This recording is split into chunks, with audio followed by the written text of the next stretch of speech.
Hi class, this is a video lecture for Judaic Studies 304, Fall 2020.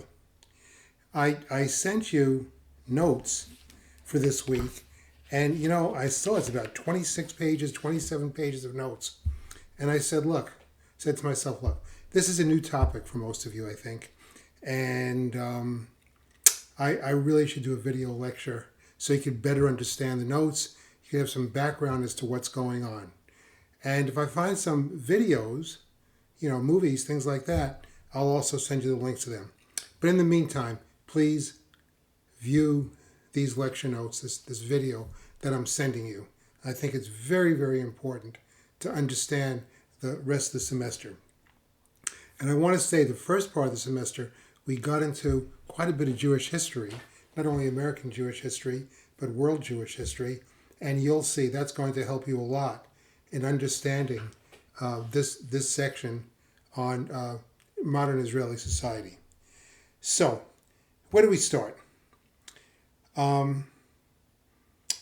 Israel is the only Jewish majority country in the world. Okay, the only Jewish country in the world. About 75% of the population happens to be Jewish. And it was founded as a state for the Jewish people. There are others living in Israel too. And Israel's a democratic country, so it doesn't matter people are Jewish, not Jewish. People have their democratic rights, of course.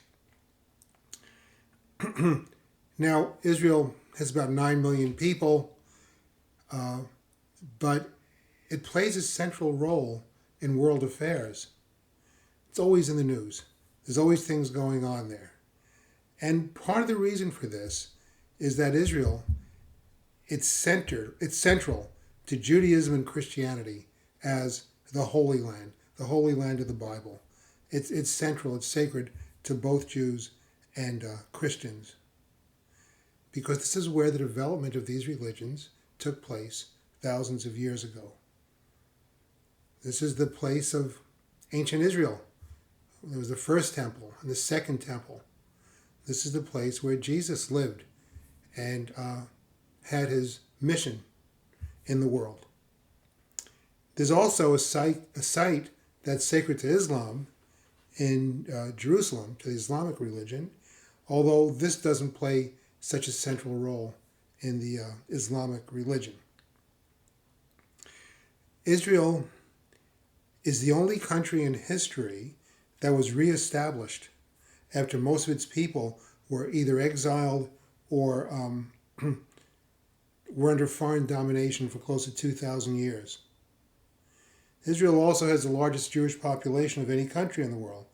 The United States comes in second with about 6 million Jews. Israel comes in first with about 7 million Jews. So, what we have to get into here now is, look, I mentioned after 2,000 years, after the Second Temple and the Second Commonwealth were destroyed by the Romans in the year 70 AD, Jews were dispersed all over the world. 1948, the State of Israel was declared. And the question is, how did this happen? So, to understand how this happened, we have to go,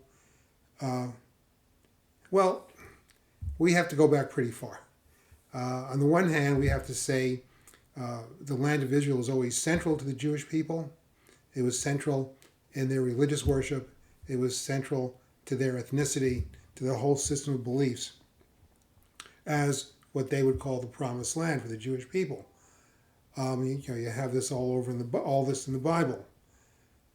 But we will go back to the late 19th century, about 150 years ago, to Europe and the start of the Zionist movement. What was the Zionist movement? Well, it was a movement that supported and worked for the establishment of a Jewish homeland in the land of Israel. So we go back to the late 1800s, and we see that we talked about this, there was the emancipation of the Jews in Russia. There were reforms that gave Jews equal rights for schooling, to live where they wanted to, then to professions. This was in the Russian Empire, which at that time contained most of the world's Jews. But in 1881, the Tsar of Russia, Alexander II, was assassinated.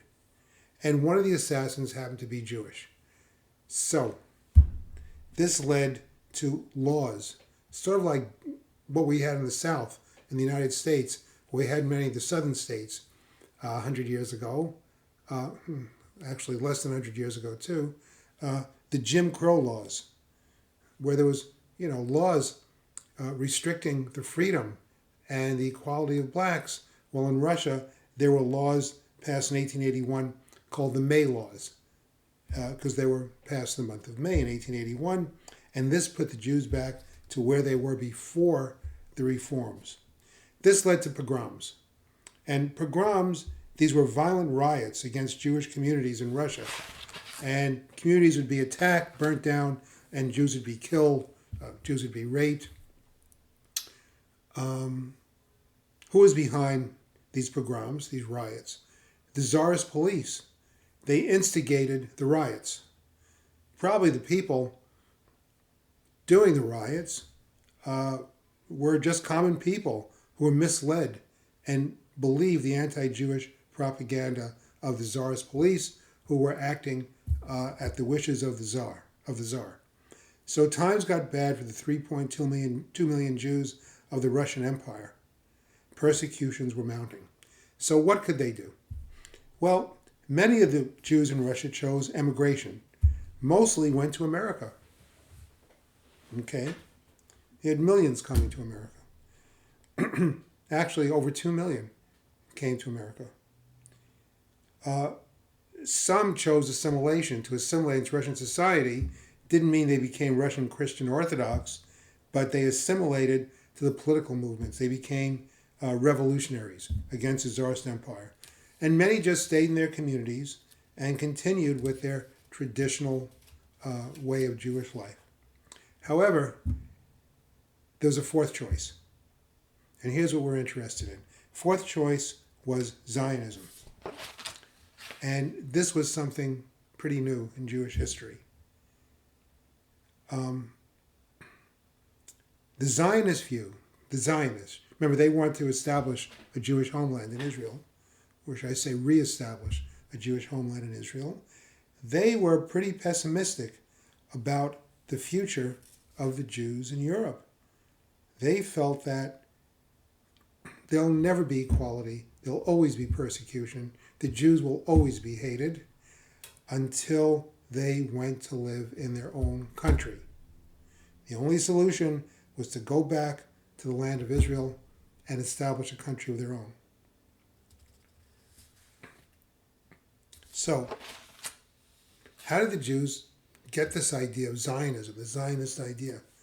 Well, if you go back to biblical days, there was always the theme that Jews were being exiled from the land and then returned to their land. This happened twice before. Well, it actually happened once before, after the destruction of the first temple. After 70 years after the first temple was destroyed, a lot of Jews were exiled to Babylon, because it was the Babylonians that destroyed the first temple and conquered the ancient land of Israel. And after 70 years, these exiles, their children, returned to Israel and eventually rebuilt the temple. Second temple, though, was destroyed in 70 AD by the Romans, and this meant the end of the independence of the Jewish state. Jews continued to live in the land of Israel. There were always Jews in the land of Israel, even during the diaspora. But many were killed in rebellions against the Romans. Many were sold into slavery, or they emigrated to other parts of the world. Eventually, the Jewish population shrunk to very small numbers. The Romans always had trouble with Jewish rebellions, so they renamed the land of Israel Palestine, took the name Palestine. They took it from the Philistines that lived along the coast, who, were people that came from the Mediterranean Sea. They weren't Jewish. For almost the next 2,000 years, this land of Israel, or Palestine as called by the Romans, was conquered. It was conquered by the Byzantine Christians, by the Arabs, by the Egyptians, by the Ottoman Turks, and finally in 1917 by the British. Okay. Jews who were living in the diaspora had part of their religious beliefs the idea of the coming of the Messiah.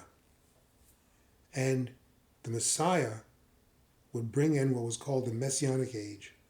This was the belief that a chosen one, chosen by God, would one day come and, among other things, lead Jews back to the land of Israel and reestablish the Jewish nation living in its own land as in biblical times.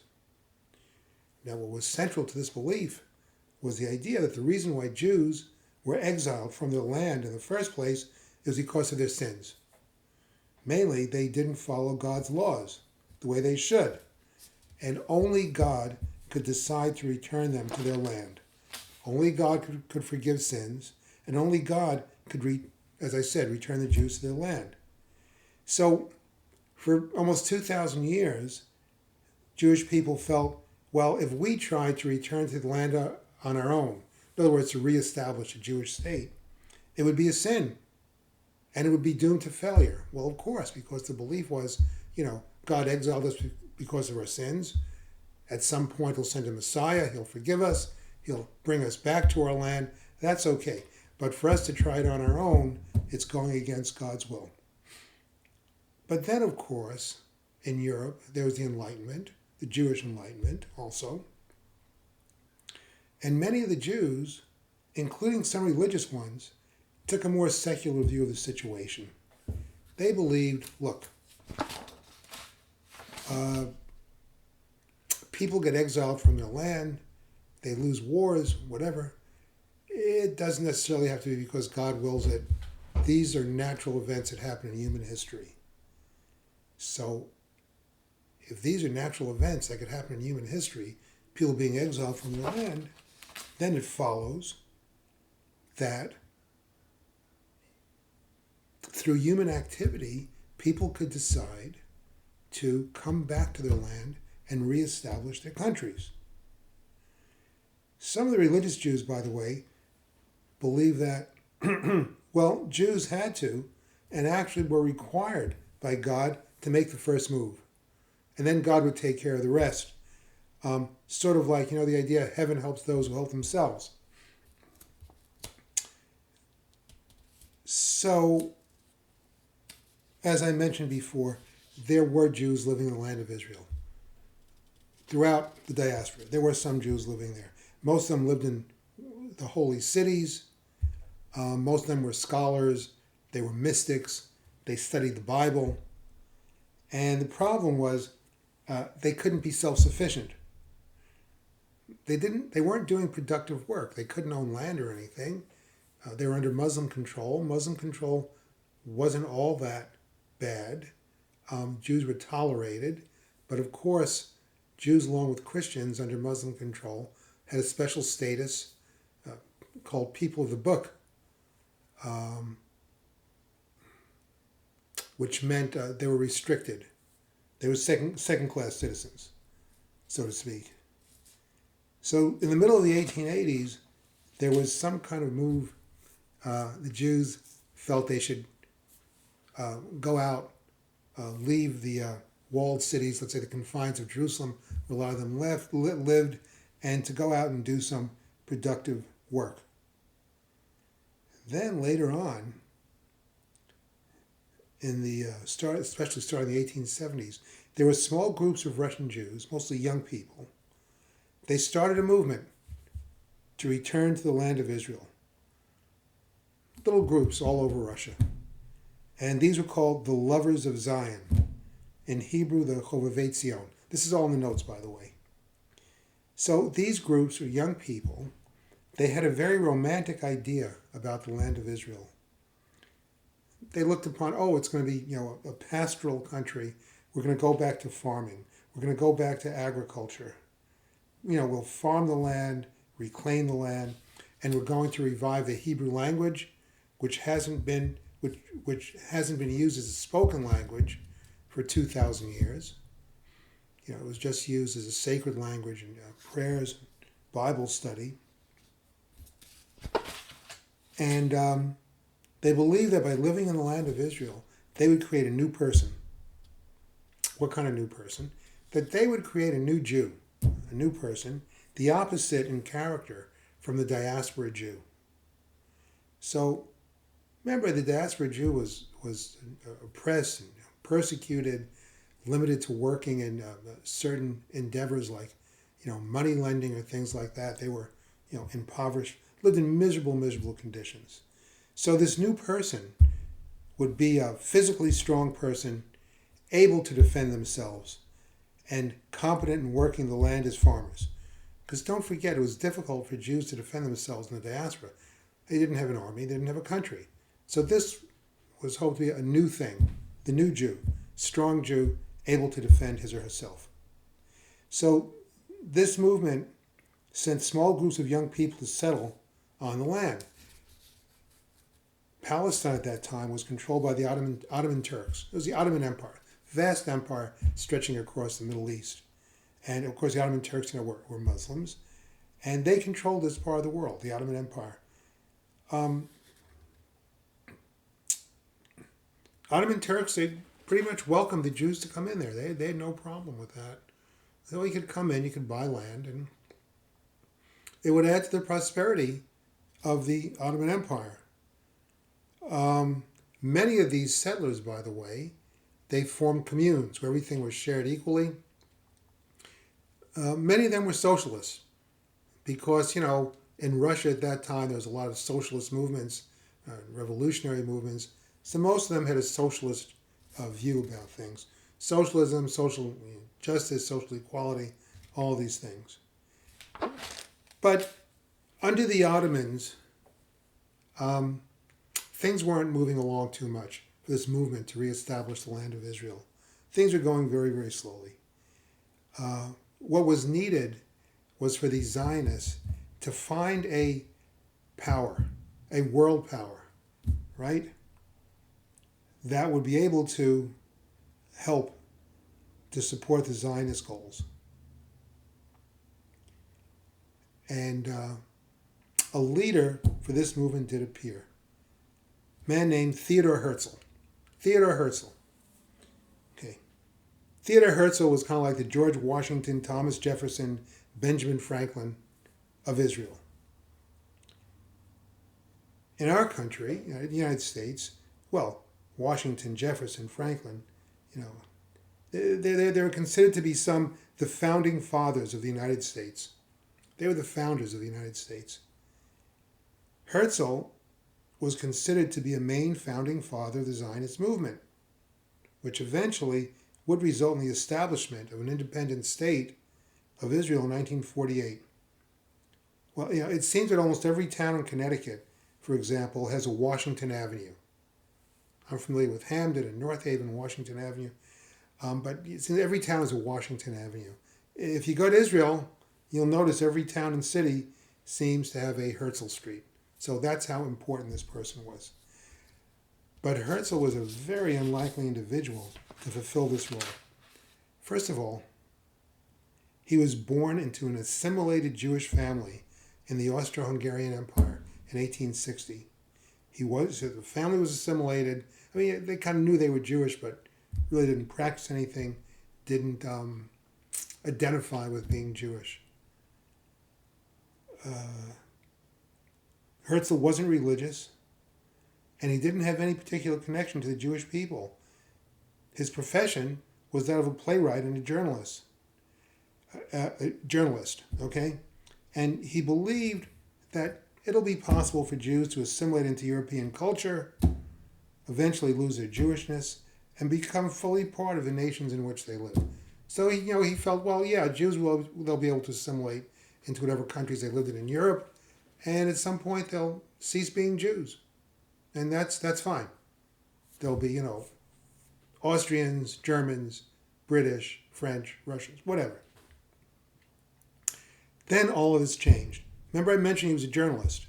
So he went to Paris. He was sent to Paris by his newspaper to cover the famous Dreyfus Affair trials in 1895. What was the Dreyfus Affair?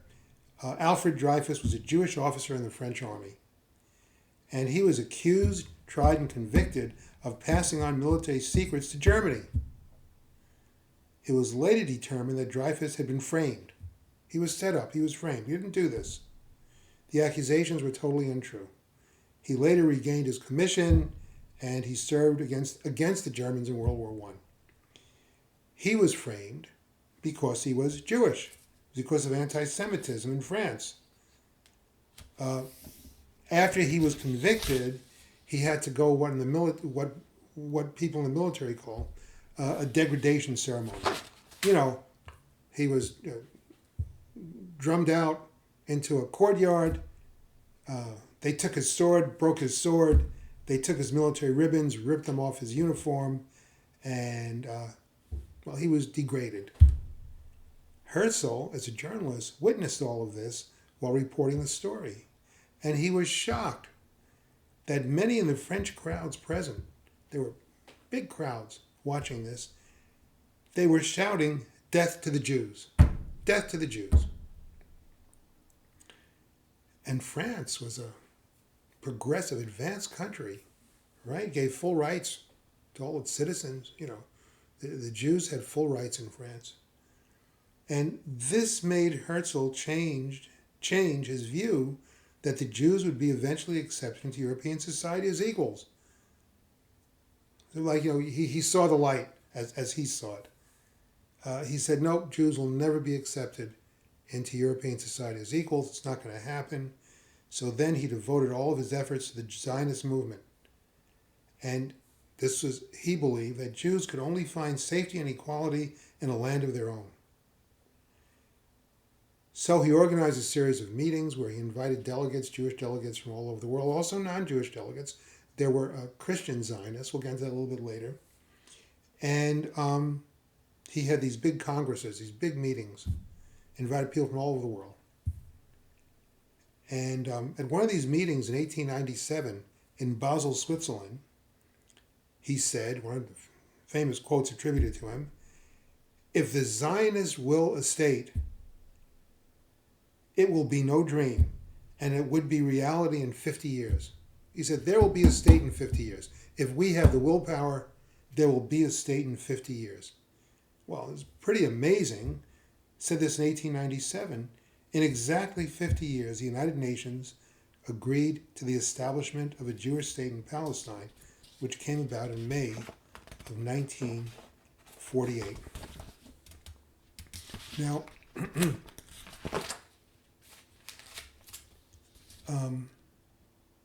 but the Ottomans were controlling Palestine, and they tolerated Jewish settlement. They allowed Jewish settlement to go on. They allowed Jews to come in, but they weren't exactly so helpful to the Zionists.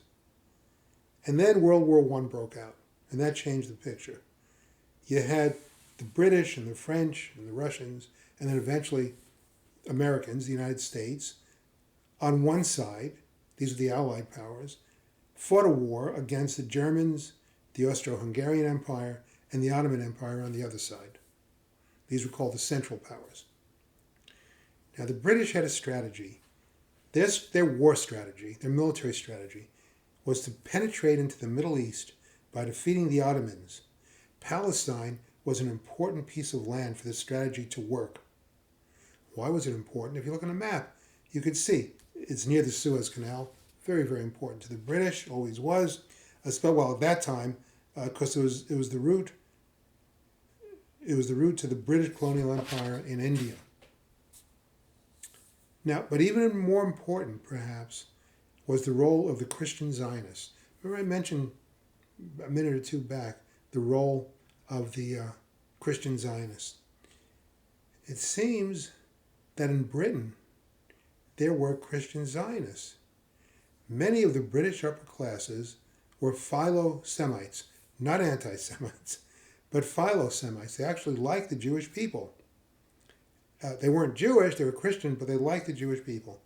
And they also believed that the regathering of the Jews in the Holy Land, if this could take place, would be a sign that the second coming of Jesus was near. Without these Christian Zionists supporting the Zionist movement, it would have been difficult for the Zionists to start the move towards a homeland and a state. So the British Army, led by General Allenby, captured Jerusalem in December of 1917. Many in the Jewish and Christian world looked upon this as a biblical prophecy come true.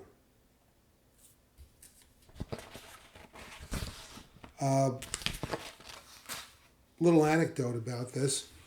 When Allenby captured Jerusalem, Jerusalem surrendered, he entered the gates of Jerusalem, and as the conquering hero, as the conqueror, he marched, he came in there, he was riding a horse, he had all his troops behind him, and he got off his horse. He got off his horse. Kind of a strange thing for a conqueror to do. But he said he got off his horse and walked in on foot because he said, as a devout Christian, he said he didn't want to come as a conqueror.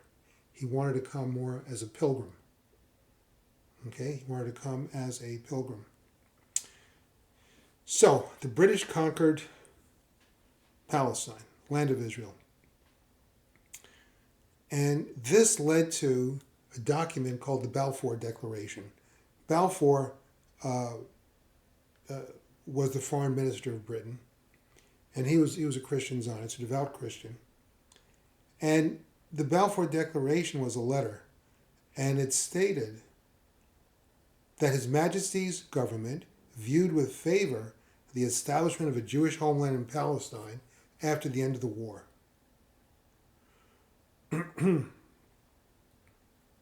So, part of the strategy of the Balfour Declaration, part of the motivation behind it, of course, was people were, devout Christians and everything. But in addition, it was designed to enlist Jewish help against Turkey and against Germany, because Britain was fighting Turkey and Germany. Don't forget, Jews were loyal to the countries that they lived in.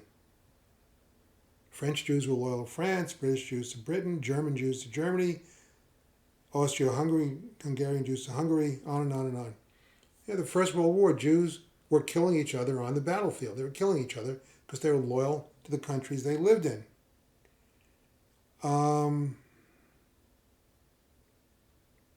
So the idea of this was to enlist Jewish support, especially American Jewish support, in favor of Britain, in favor of the Allies, and against Germany. Okay, war was over. Britain now controlled Palestine, among other countries in the Middle East, other areas in the Middle East. And back then there was an organization called the League of Nations. Didn't have United Nations then. League of Nations was kind of like the United Nations. And the League of Nations decided, well, look, we're going to allow the British to administer Palestine. We're not saying they should own it or anything, but they occupied it, they'll administer it, and they're responsible for it. This is called the British Mandate. And this gave a big boost to Jewish settlement in the land of Israel. Population went up. Okay? Population increased. The British encouraged immigration, Jewish immigration, to Palestine, and they set up, railroads and this and that. They set up an infrastructure for an eventual country. By 1922, the Jewish population increased to 84,000 from a low point of 35,000. 1922, free immigration to the U.S. stopped. Before 1922, there was free immigration to the U.S. You just had to show up. You would legally be allowed to live here. Okay? 1922, this free immigration stopped. Immigration was really, most of it was cut off. So this meant that Jews with no place to go, they couldn't go to the U.S., that was the favorite destination, they might go to Palestine. So Palestine became a place not just for small groups of Zionist idealists, but also a place for Jews to flee to, whether they were idealistic or not. So, under the British mandate, the Jews began to establish you could call it a shadow state. It wasn't an official state, but they began to organize, sort of like practicing for a real state that would come someday. They started school systems, healthcare institutions, unions, welfare systems, a police force, on and on and on. There was emphasis on Jewish labor, that Jews should do all kinds of labor. They should not have other people work for them. They had to do their own labor. Hebrew was revived as an everyday spoken modern language. No one else had ever done this before. No one else had ever revived what's so-called a dead language. Okay? Here, Latin, for example, right? Of course, some form of Latin was spoken in ancient Rome. Latin is not a spoken language anymore. Yes, it's a language that's studied, a very important language, an important church language, right? Important language in literature, but it's not a spoken language. No place in the world you're going to go to a barbershop and say in Latin, I want a haircut. Closest would be modern Italian, which really isn't Latin. Related, but not really Latin.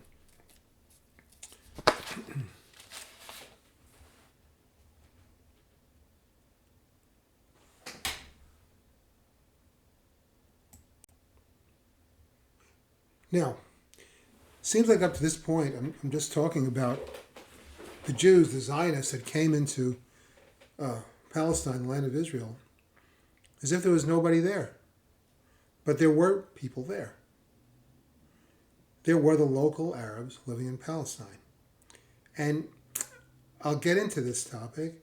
From time to time, I teach a course, the Israel-Palestine conflict, which I really get into this topic. But let me talk about this a little bit. Up until the 1920s, the start of the British Mandate, relations between the Zionists and the local Arabs were fairly peaceful. Remember, these were two different ethnic groups, but they were all subjects of the Ottoman Empire. And the Ottoman Empire itself was made up of many different ethnic groups and religions. Towards the end, people were getting along pretty much. These two groups were getting along pretty much. Towards the end of the 1920s, however, relations between Jews and Arabs started, to deteriorate. There were a number of reasons for this. One, there was rising Arab nationalism. This was new. Up to now, there was no real Arab nationalism in Palestine. People's loyalty and identity were rather with their tribe or their extended families. But now, there was a new sense. Just like Jewish nationalism in the Zionist movement, there's a sense of Arab nationalism. They didn't want to be controlled by the Turks or by the British, or they wanted to control their own destiny.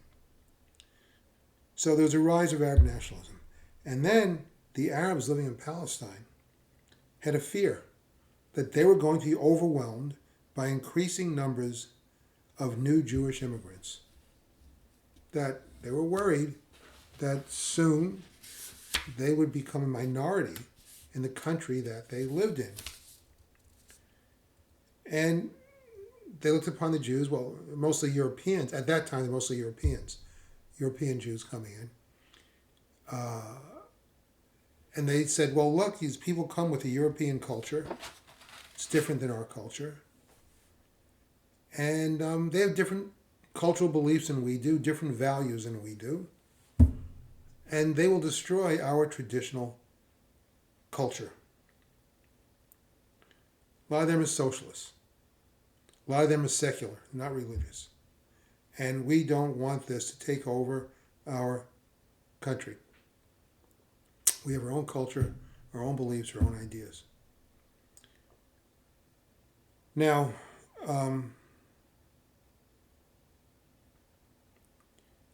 actually, more Arabs actually came into Palestine at this point. More Arabs started to come to Palestine because there was growing economic opportunities. But, as I said, along with this came a growing sense of Arab nationalism. Now, the Zionists, their attitude towards the Arabs, well, at least the early Zionists, they wanted to believe something, that Palestine was a land without a people for a people without a land. In other words, they wanted to believe there's pretty much no one living in Palestine. Maybe some nomads, people wandering around, not many people. It was a land without a people. And this would be ideal for a people, i.e. the Jewish people, that were a people without a land. They felt that this justified their settlement in Palestine. But in reality, there were already many Arabs living in Palestine before the Jewish settlers arrived. So how did the Zionists propose to deal with the issue of the Arabs in Palestine? Well, they had a few different approaches. Some said, well, let's create a binational state of Arabs and Jews. Both groups have equal rights. Both groups can live together in peace and cooperation. Okay, it's like a modern country, like the United States. You have a lot of different ethnic groups. This approach didn't receive much support from the Arabs. Other Zionists hope, well, eventually, the Arabs are going to emigrate out of Palestine. This didn't happen because Palestine, largely because of the British mandate and because of the Zionist development of the country, was becoming more and more prosperous. So rather than Arabs emigrating from Palestine, you had Arabs coming into Palestine. Another approach was, well, it'll be a Jewish state. We'll found a Jewish state. But the Palestinian Arabs, they could live as a minority in this Jewish state, just like Jews lived as a minority in non-Jewish countries for 2,000 years. Only in this case, we'll make sure the Arabs will have equal rights, and this will be a good thing. Most of there was a small group of Zionists, a very small group, who believed that the unfortunate reality of the situation was that the Arabs will have to be fought for the land. Arabs claim the land, Jews claim the land. They both had arguments for that, and unfortunately, there will be a fight. As in history, we see countries fighting countries, nations fighting nations, and this is how things are settled. Most of the Zionists, however, just kind of ignored the Arabs, as if they either didn't exist or weren't really an important factor in the future of a new state. First of all, they said the local Arabs weren't being dispossessed of their land because settlers usually bought land from absentee landowners, and most land was swamps and deserts that no one really wanted. This was what many of the Zionists claimed, and to a large extent it was true. More complicated than that, though, of course. Now, starting in 1929, remember I said the British, they were very supportive of Zionist settlement, but starting in 1929, the British began to believe that their strategic assets belonged more with the Arabs than with the Jews. In other words, they had to please the Arabs more than the Jews. This is because of the strategic importance of Arab oil from the Arabian Peninsula and the Persian Gulf area. So they said, we better be more on the side of the Arabs because this oil is important for us. Palestine didn't have any oil, but it was on the way to the rich, oil fields of the Middle East. So the British curtailed Jewish immigration to Palestine. And they made, they made it very hard for Jews to emigrate to Palestine. Just allowed very small numbers to come there. And they made purchasing land more difficult. Now, at the same time that this was happening, that the British were becoming much more favorable to the Arabs, more on the side of the Arabs, there was the rise of the Nazis, the National Socialists in Germany, the Nazis, and there was a rise of anti-Semitism in Europe. This led to a large immigration of Jews from Germany. They were fleeing Germany. They pretty much knew what was going to happen there. And in the 1930s, had almost 200,000 came into Palestine, German Jews. These people were very well educated, and they often brought a lot of financial resources with them, which was a good thing for the Jewish settlement in Palestine. This led to Arab riots against the Jews and the British from 1936 to 1939. The Arabs had pretty much was like a rebellion against the British mandate and against the Jews. And these riots, fighting went on for 3 years, and this had the effect of improved the ability of the Jewish community to defend themselves. They had organized for self-defense against the riots. And the British, helped them in organizing the self-defense. Then in 1939, riots were over, but the British issued the White Paper, it was called the White Paper, which virtually cut off all immigration to Palestine. So think about it, 1939, World War II breaks out, right? Breaks out in Europe. And the British issued a White Paper, they called it a White Paper, and this virtually cut off all immigration to Palestine. So what did you have here? British cut off immigration to Palestine. The Jews knew they were facing some kind of a Holocaust. They wanted to flee for their lives. Other countries in the world would not take Jews in, or very, very few. No one wanted to take the Jews in. Jews were refugees. The choice they faced was stay in Europe, stay in Germany, and probably be killed, or somehow try and flee, but no countries would take them in. The only hope most of them had was somehow escape to Palestine. And remember, the British cut off immigration to Palestine. So here started a struggle of the Jews in Palestine against the British mandate. The Zionist Jews in Palestine started smuggling in these illegal immigrants into Palestine. So on the one hand, the Jews in Palestine were struggling against the British mandate, but the British were also in a war against the Germans, the Nazis. And of course the Jews opposed the Nazis, right? So in the end, even though there was a struggle against the British about this immigration issue, but the Jews of Palestine stood behind the Allied cause. They stood behind the British. They even sent a brigade of soldiers to fight in Europe. This brigade also formed the nucleus of an army for the future state of Israel. Then there was the Holocaust. Okay? 1/3 of the population of the Jews in the world were killed, murdered by the Nazis. That was around 6 million Jews, European Jews. This swept away some of the idealistic view of the world that the Zionists held. The Zionists, a lot of them were socialists, and they had this idea of a one world, unity, everyone living in peace. And this ideology somewhat changed now. The Zionists in Palestine, they said, and Zionists around the world, they said, look, we've been abandoned.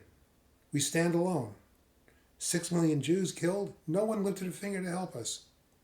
No one allowed us to come in to escape to their countries. No one helped us. So we're going to have to stand alone, and it's really important to have a Jewish state.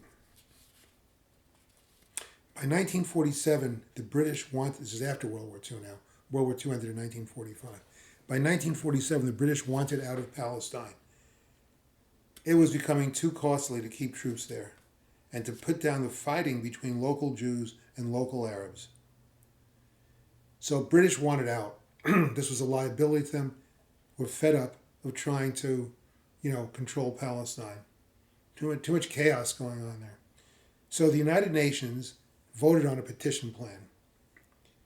They said, well, the only way of working things out, the British are going to leave, okay? Let's create two states in Palestine, a Jewish state and an Arab state. Excuse me. So the Jews could have their state, Palestinians could have their state, the Arab Palestinians could have their state, and Jerusalem, it's a holy city to so many people around the world, will make it an international city. It'll be an international city, not owned by any country, maybe administered by the United Nations. In November 1947, this petition resolution passed in the UN. The Zionists accepted the petition plan, even though it left them with a much smaller state than they had been promised in the Balfour Declaration. The Zionists were willing to accept living side by side with the Palestinian Arab state. Palestinian Arabs, on the other hand, at least their leadership, rejected the partition plan.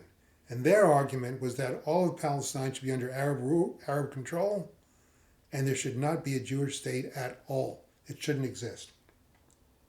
May 14, 1948, the Jews declared their state. The British left Palestine the next day. Immediately, Egypt, Syria, Jordan, Iraq, Saudi Arabia, and Lebanon immediately invaded the new state of Israel with the intention of destroying it. Although they were vastly outnumbered and at great cost, Israel won this war, what they call the War of Independence. The Arabs don't call it a war of independence, they call it in Arabic al-Nakba, which means a catastrophe.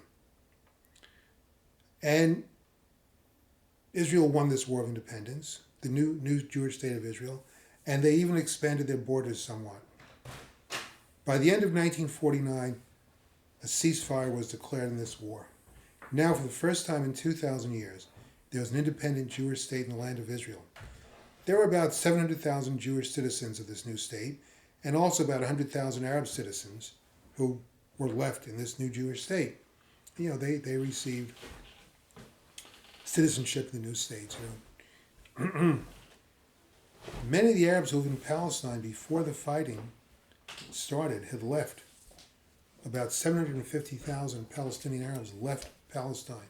They became refugees in the surrounding Arab countries. Then Jewish survivors of the Holocaust, those Jews who survived the Holocaust, began streaming into Israel, about 1 million over a few years.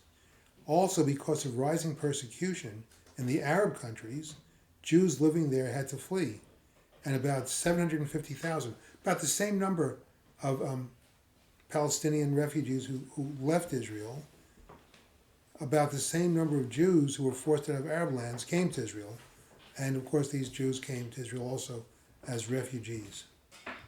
Now, to finish up, just want to say, there were three important ideas that characterized the new state of Israel. Three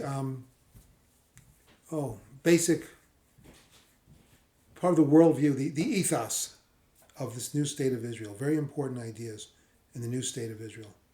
One, the law of return. The first law they passed, they became independent, was the law of return.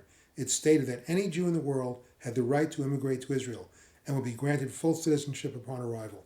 The Jews in the diaspora, they wandered from country to country, kicked out of country to country, couldn't find refuge in countries. Israel said, no more. Any Jew who wants to come to this new Jewish country will automatically be accepted. And when you step on the soil here, you're granted full citizenship. Number two, Israel would be a democratic state based upon equal rights for all of its citizens, regardless of race, religion, ethnicity, or gender. This was put into the Israel Declaration of Independence back in 1948. We don't realize this, but many, many countries in the world, their declarations of independence, their constitutions, are based upon our American Declaration of Independence and our Constitution. We have been copied, been imitated which that's the best form of flattery, I think. It's a good thing by many countries in the world. 3, there would be a strong emphasis on defense. Jews would no longer be at the mercy of others to protect them. They would have to be very, very militarily strong. That was another important idea for the new state of Israel. Okay, I'm going to end this video lecture now. I hope you watch this, and I hope you read the notes.